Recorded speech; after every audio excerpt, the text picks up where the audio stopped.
Dimanche dernier, le Barça a gagné 4-0 contre le Real Madrid et ça m'a donné envie de faire une vidéo sur le club, sur Xavi, sur les joueurs qui sont arrivés ou même plus principalement de l'avenir. Bienvenue dans cette nouvelle vidéo, moi c'est Enzo de BeFootball, allez c'est parti.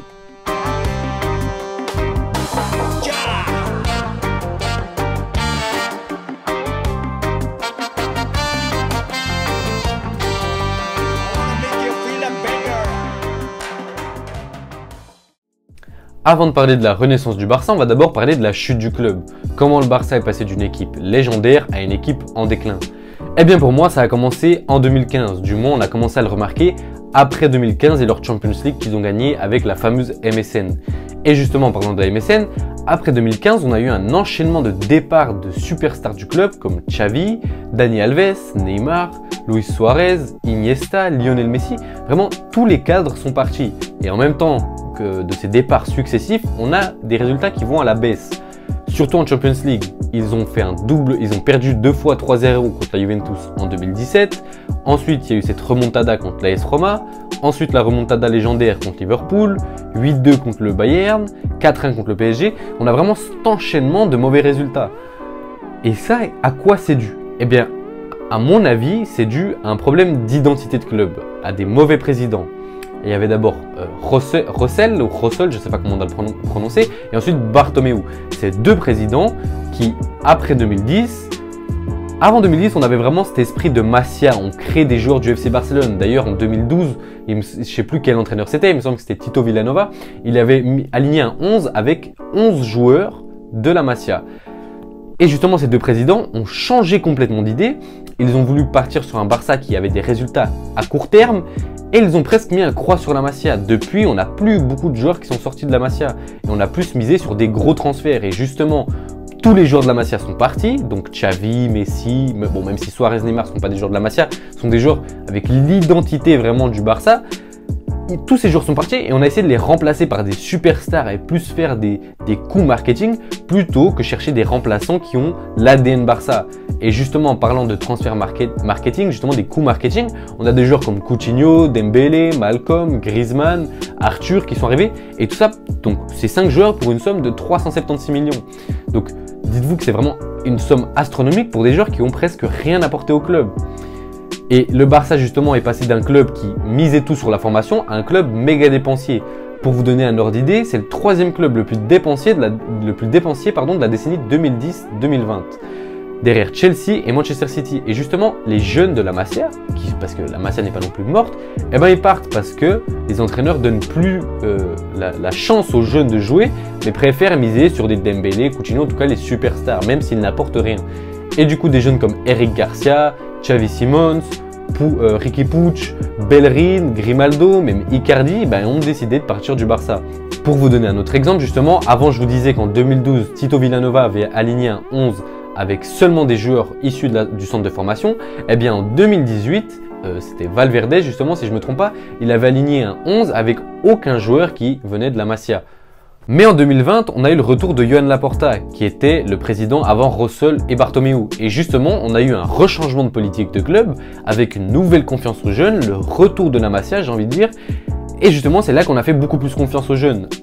Ansu Fati, qui est issu de la Masia, bon, même s'il se blesse tout le temps, s'il ne se blesse plus pour être le potentiel successeur de Lionel Messi, on a des joueurs comme Pedri, attention il n'est pas issu de la Masia, il vient de Las Palmas si je ne me trompe pas, mais c'est un jeune, vous voyez, on fait confiance aux jeunes, Araujo, Eric Garcia qui est de retour au club, donc vraiment maintenant on est sur une idée de faire confiance aux jeunes, surtout avec Xavi, mais ça on va en parler un peu plus tard.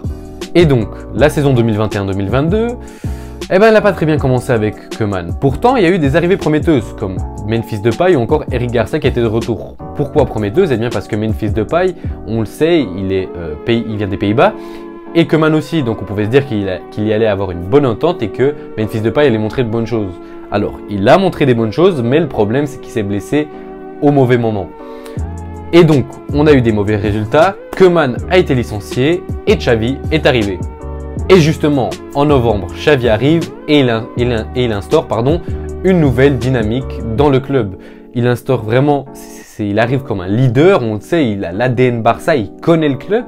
Et justement, Ben, j'ai envie de dire déjà que le changement de coach, ça apporte de la nouveauté. Parce que quand on l'a vu avec Coman, il y a eu vraiment cet enchaînement, pas de défaite, mais vraiment une mauvaise passe. Mais c'est pas seulement depuis Coman, mais Coman, il n'a pas fait un super passage du côté du Barça. Donc vraiment, je pense que mentalement, l'arrivée d'un nouveau coach, en plus Xavi, qui est une icône du club, eh bien, ça donne un coup de boost aux joueurs. Et justement, ça me permet d'arriver sur un point, c'est qu'on a des joueurs plus motivés, ils sont tous soudés. On l'a vu dans les matchs que Xavi a entraîné quand il est arrivé. Et toujours maintenant, hein, même dans le match justement du 4-0 contre le Real Madrid, on a des joueurs, on sent vraiment cet esprit de 1 pour tous, tous pour 1. Tout le monde se donne à fond, tout le monde va au pressing. Et justement, en parlant de pressing, c'est un pressing très coordonné. Et c'est un pressing très haut aussi, mais il fonctionne très très bien. Donc on pourrait se dire déjà que ce pressing... Et justement, en novembre, Xavi arrive et il instaure une nouvelle dynamique dans le club. Il instaure vraiment, il arrive comme un leader, on le sait, il a l'ADN Barça, il connaît le club. Et justement, ben, j'ai envie de dire déjà que le changement de coach, ça apporte de la nouveauté. Parce que quand on l'a vu avec Coman, il y a eu vraiment cet enchaînement, pas de défaite, mais vraiment une mauvaise passe. Mais c'est pas seulement depuis Coman, mais Coman, il n'a pas fait un super passage du côté du Barça. Donc vraiment, je pense que mentalement, l'arrivée d'un nouveau coach, en plus Xavi, qui est une icône du club, eh bien, ça donne un coup de boost aux joueurs. Et justement, ça me permet d'arriver sur un point, c'est qu'on a des joueurs plus motivés, ils sont tous soudés. On l'a vu dans les matchs que Xavi a entraîné quand il est arrivé. Et toujours maintenant, hein, même dans le match justement du 4-0 contre le Real Madrid, on a des joueurs, on sent vraiment cet esprit de 1 pour tous, tous pour 1. Tout le monde se donne à fond, tout le monde va au pressing. Et justement, en parlant de pressing, c'est un pressing très coordonné. Parce qu'on le sait, un pressing très haut comme celui du Barça, si on laisse des failles, bah justement notamment contre le Real Madrid avec des joueurs comme Valverde et Vinicius, eh ben, ça peut vite tourner le match et faire par exemple qu'un Real Madrid gagne 3-0. Mais là, le Barça a été très solide défensivement, mais surtout a pressé juste. C'est-à-dire que c'était un pressing collectif. C'est pas comme au PSG. Par exemple, bon, au PSG, personne presse, mais c'est pas comme dans d'autres clubs où il y a un joueur qui va presser et personne ne suit. Non, là, tout le monde vient presser ensemble, bloque tous les espaces, donc le Real Madrid ne pouvait rien faire. Et même si on pensait par exemple aux contre-attaques justement avec des joueurs comme Valverde ou Vinicius, le Barça était tellement bouclé et fermé défensivement que le Real n'a pas réussi, à part la frappe de Valverde en début de match, on n'a rien eu. Et ça c'est pareil dans tous les autres matchs du Barça. Bon, la défense n'est pas non plus celle du Real Madrid, de Manchester City ou de la Juventus par exemple, mais ça reste une bonne défense. Mais il faut quand même faire attention parce que le Barça, on le sait, ils sont capables de se prendre des valises de but justement s'il y a des petites erreurs défensives, surtout avec des joueurs comme Gérard Piqué qui, même s'il est bon, ces dernières années montrent quelques failles défensives. Ensuite, autre point de l'arrivée de Xavi, on a vraiment une possession qui n'est pas stérile, contrairement avec des entraîneurs comme Valverde, Koeman ou encore Quique Setien. Le Barça a toujours eu la possession. Depuis toujours, c'était pas étonnant dans ces derniers matchs et depuis l'arrivée de Xavi. Mais le problème, c'est que ces derniers temps, du moins avant l'arrivée de Xavi justement, c'était une possession qui était stérile. On avait le ballon, mais on faisait rien avec. Et dès qu'on perdait le ballon, on se mangeait des buts. Mais là, avec Xavi, certes, c'est une construction lente, même si on joue parfois sur des contre-attaques. C'est du coup une possession, une construction lente, mais c'est peut-être pas du tiki-taka, mais on sent vraiment cet ADN Barça et une équipe plus sereine et qui fait quelque chose du ballon justement. Une équipe vraiment qui vient poser le jeu et du coup qui va étouffer l'adversaire.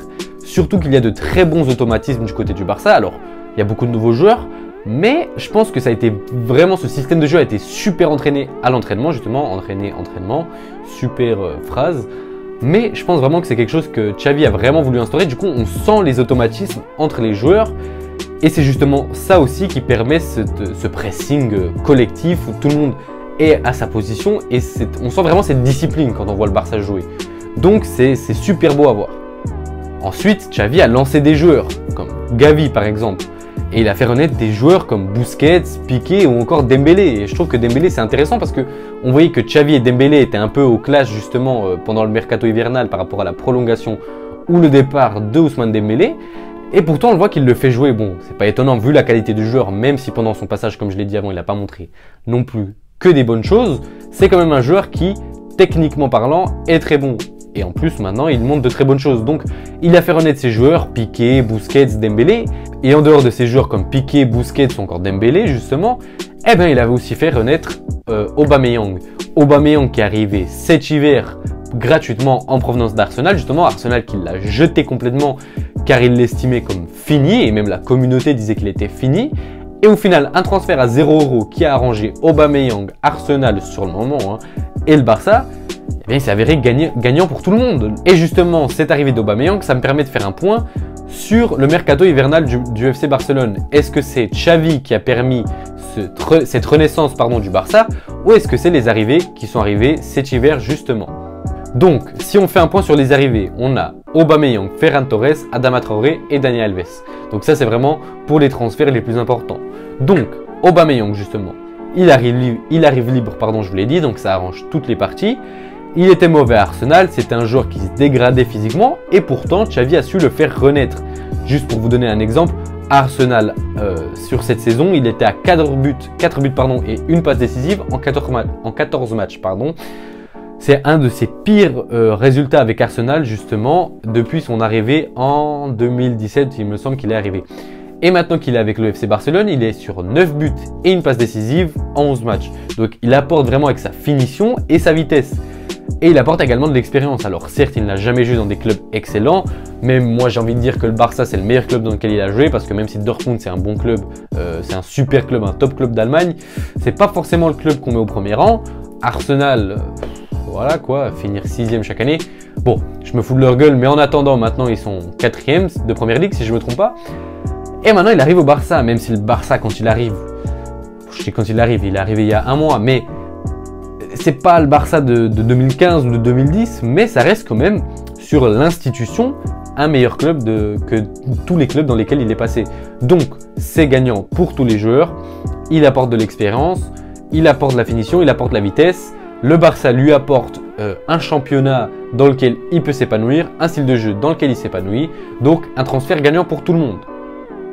Ensuite, on a Dani Alves. Alors certes, ce n'est pas le transfert le plus onéreux ou le transfert le plus, je ne sais pas moi, bling bling ou qui pète le plus, mais c'est un transfert qu'il ne faut pas prendre à la légère, tout simplement parce que Dani Alves, eh bien, déjà il revient un peu comme un roi, et surtout il apporte de l'expérience, il connaît le club, et il a la philosophie du Barça. Et même s'il est vieux et qu'il a quelques lacunes défensivement, moi je pense qu'il peut quand même apporter. Alors je vais pas passer 4 heures là-dessus, mais j'aimerais juste faire une parenthèse sur tous ceux qui disent justement qu'il est vieux et qu'il n'a pas le niveau pour le Barça. Moi je pense que même s'il joue pas, admettons qu'il ne joue pas, il peut apporter quelque chose philosophiquement et mentalement pour les joueurs parce que c'est un ancien cadre du club qui du coup maintenant il revient, donc c'est de nouveau un cadre du club. Et c'est un joueur qui a marqué le Barça, donc c'est un message fort de le faire revenir justement. Et à mon avis, il pourra beaucoup enseigner aux jeunes, surtout qu'on est dans un Barça avec beaucoup de jeunes comme Gavi, Pedri, Ferran Torres, Araujo, vraiment beaucoup de jeunes. Et surtout même quand on voit dans les recrues qui veulent faire venir, on va en parler un peu plus tard, mais c'est également beaucoup de jeunes. Donc je pense que Dani Alves peut apporter beaucoup de choses au Barça. Alors ensuite on a Ferran Torres. Alors même s'il peine à faire de bonnes performances pour l'instant, il réalise quand même quelques bonnes choses et on sent qu'il est en train de monter en puissance, même si c'est pas encore le Ferran Torres prime, j'ai envie de dire. C'est un très bon dribbleur, c'est quelqu'un qui vraiment il peut faire la différence dans le dribble, il a une très bonne qualité de percussion, mais par contre il pêche à la finition. Alors si je me trompe pas, il a marqué un but contre le Real Madrid, si je me trompe pas c'était Aubameyang, Ferran Torres et puis Araujo, mais je suis pas sûr. Mais il marque quand même quelques buts, mais il a quand même il peine des fois dans la finition, notamment dans le match contre le Napoli. Mais on sent vraiment maintenant qu'il est en train de monter en puissance et que tous ses défauts sont en train de partir petit à petit.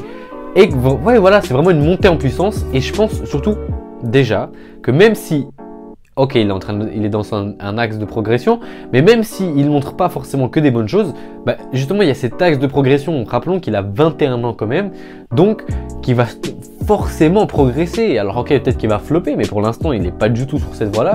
Donc il faut se calmer, prendre son temps, il est arrivé il n'y a pas longtemps, donc à mon avis c'est également une très bonne recrue pour le Barça, surtout qu'il peut dépanner soit à gauche, soit à droite, soit à la pointe de l'attaque. Et pour finir, on a Adama Traoré. Là j'aimerais faire une petite parenthèse, beaucoup de gens ont commencé à dire que parce que Adama est musclé, qu'est-ce qu'il faut au Barça, c'est pas du tout le profil. Donc j'aimerais juste dire un truc, c'est que, ok, même s'il est musclé et donc pas comme les autres joueurs du Barça, ça veut pas dire qu'il n'a pas le niveau pour le Barça ou qu'il n'a pas le style de jeu du Barça. Déjà, c'est un joueur qui a été formé à la Masia, qui après est parti dans d'autres clubs. Pour moi, ça me paraît logique qu'il retourne au Barça. Enfin, il a le niveau actuellement pour ce Barça-là. Ça veut dire que pour moi, un Barça Prime, il aura le niveau d'un remplaçant. Mais il a aussi la philosophie de ce Barça-là. Et c'est pas parce qu'il est musclé que c'est qu'un mec qui devrait jouer en défense centrale. Regardez, il est stock comme pas possible. Pourtant, c'est un des joueurs les plus rapides de la planète. Et c'est également un très bon dribbleur, si je me trompe pas.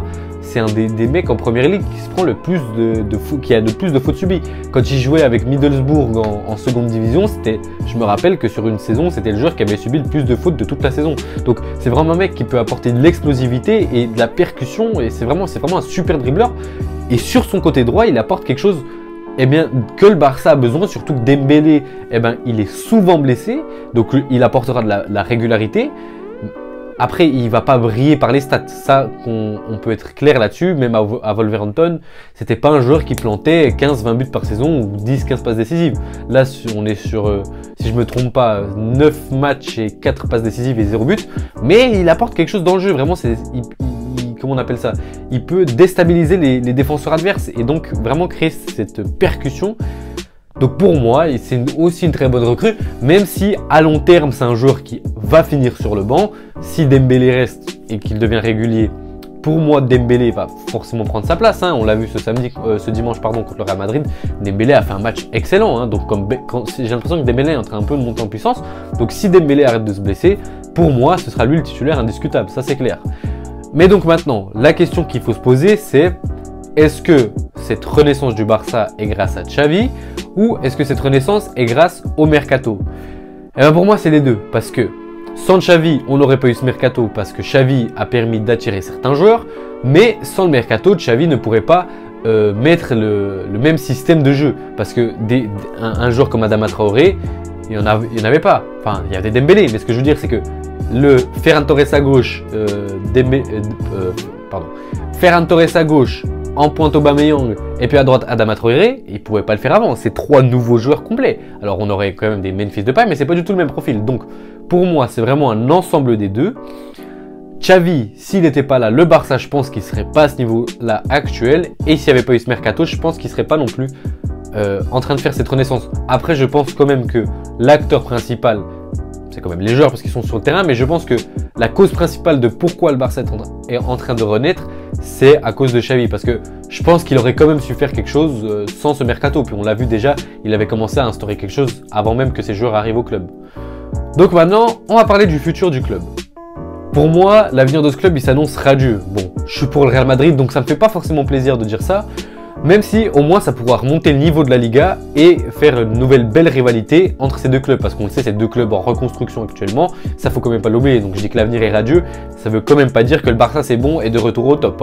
Le Real Madrid autant que le Barça, c'est deux clubs qui sont en reconstruction.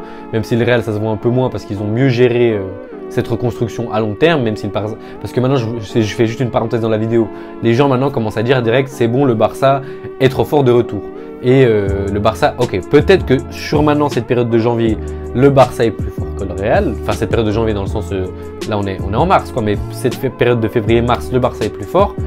Même c'est pas forcément ce que je pense, mais en tout cas, on va pas retenir que ce classico où le Barça a gagné 4-0 parce qu'au final, je veux pas m'avancer, mais si on suit la logique des choses, c'est le Real Madrid qui devrait gagner la Liga. Donc à la fin de la saison, qu'est-ce qu'on va retenir? Le Real Madrid qui gagne la Liga ou le Barça qui a gagné 4-0? Les deux.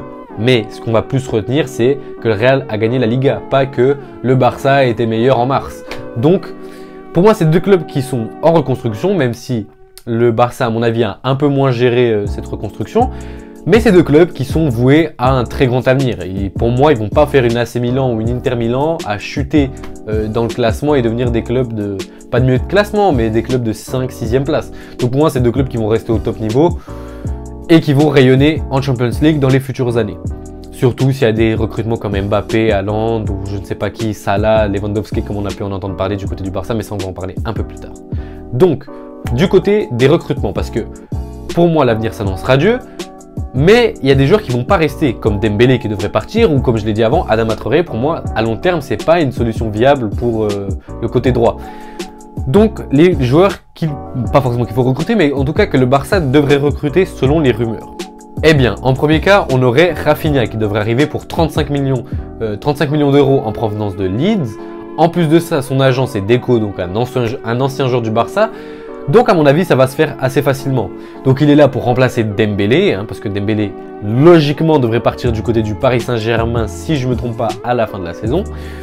Et donc c'est un joueur qui est très bon sans ballon, il crée des espaces, il fatigue les défenseurs. Donc ça, c'est quelque chose dans le même profil un peu que Adama Traoré.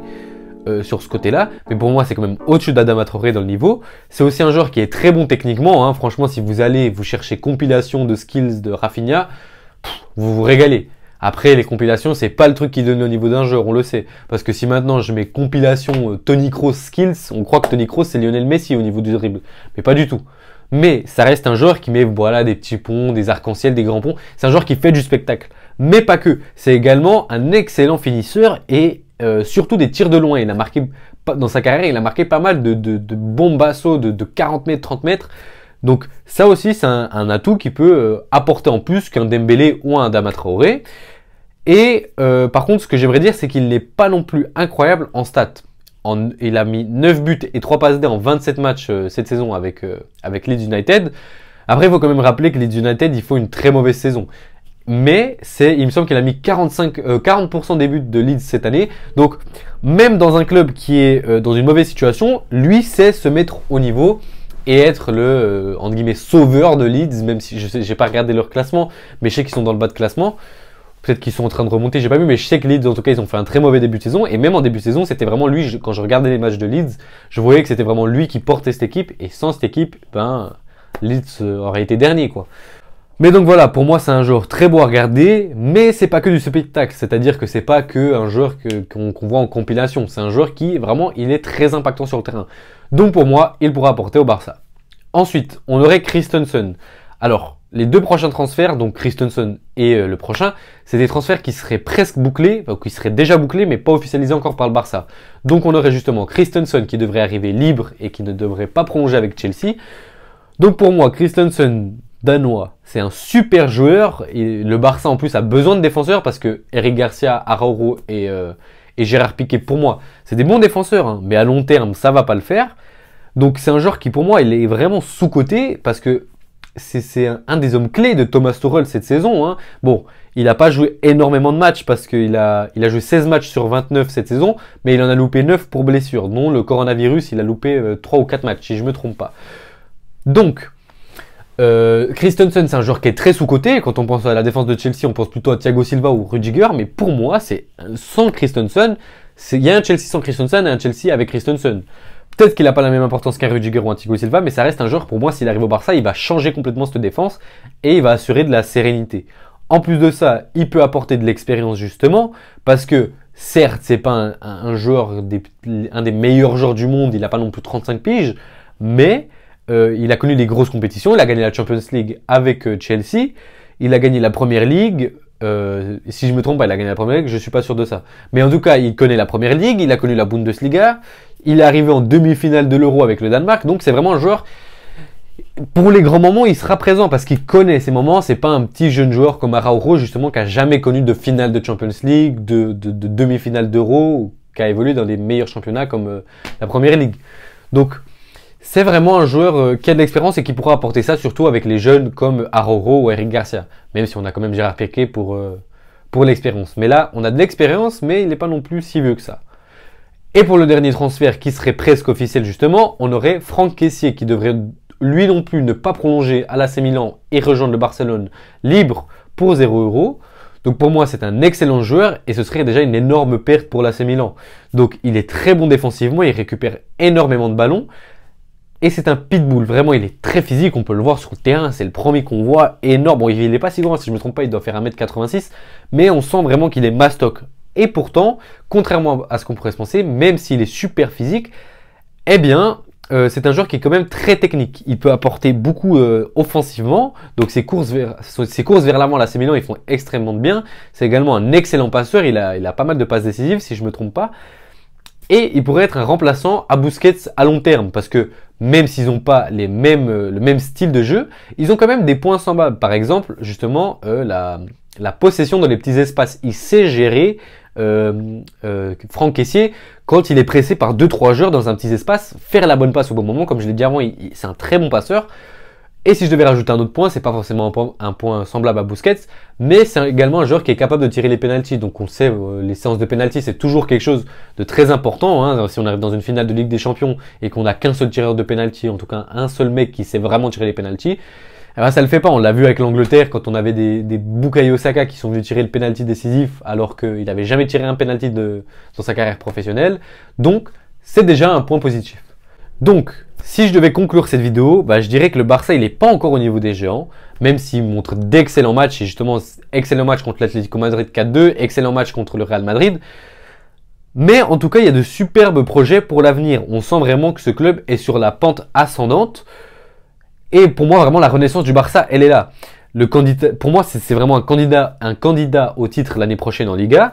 Ils pourront facilement, s'ils continuent sur cette lancée, concurrencer le Real Madrid. Même si ça va être encore pour moi difficile en Champions League, pour moi, il faudra attendre encore 2-3 ans. Hein. Après, il faudra voir les recrues qu'il y a, justement, parce que si on a des recrues justement comme Rafinha, Christensen ou encore Kessié, ça va faire vraiment beaucoup de bien. Mais je pense pas non plus que c'est des joueurs qui ont le niveau pour jouer dans des top clubs comme le Manchester City, Liverpool, le Bayern, le Real Madrid. Bon, je mets le Real Madrid dans l'eau, mais c'est aussi un club en reconstruction. Mais vous avez compris ce que je veux dire. Pour moi, c'est pas des joueurs, à part peut-être Kessié ou Christensen, qui ont le niveau. Mais ouais, c'est encore limite. Vous voyez, c'est même Christensen pour moi, il est sous-coté, mais ça peut pas être le patron de la défense. Kessié, ça peut être le patron du milieu de terrain dans l'avenir. Rafinha aussi et Christensen aussi. Mais bref. Donc pour conclure, il faut pas oublier que le Barça, c'est un club en reconstruction. Donc ça veut pas dire que si dans les prochaines semaines, dans les prochains mois, il y a des mauvaises performances, c'est la fin. Le Barça est de nouveau dans le fond, parce que ça c'est aussi un truc qu'on retrouve beaucoup chez le Barça et chez le Real Madrid. Le Barça fait une bonne performance, c'est bon, on a le retour du Barça, Xavi est trop fort. S'ils vont commencer à faire une ou deux défaites de suite, Xavi fait n'importe quoi, c'est fini, c'est la fin du Barça, il faut virer tout le monde. On connaît les médias français, voilà. Je vais pas trop en parler, mais moi j'aime pas trop ça. Mais donc, le Barça sur la pente ascendante, ils ont des super projets pour l'avenir, la renaissance est là. Donc voilà, dites-moi ce que vous pensez de cette vidéo dans les commentaires, dites-moi vos avis sur le FC Barcelone, si vous pensez que le Barça peut gagner la Liga ou la Champions League peut-être l'année prochaine, dites-moi vos avis en commentaire, moi je vous dis à la prochaine pour une nouvelle vidéo, allez, ciao!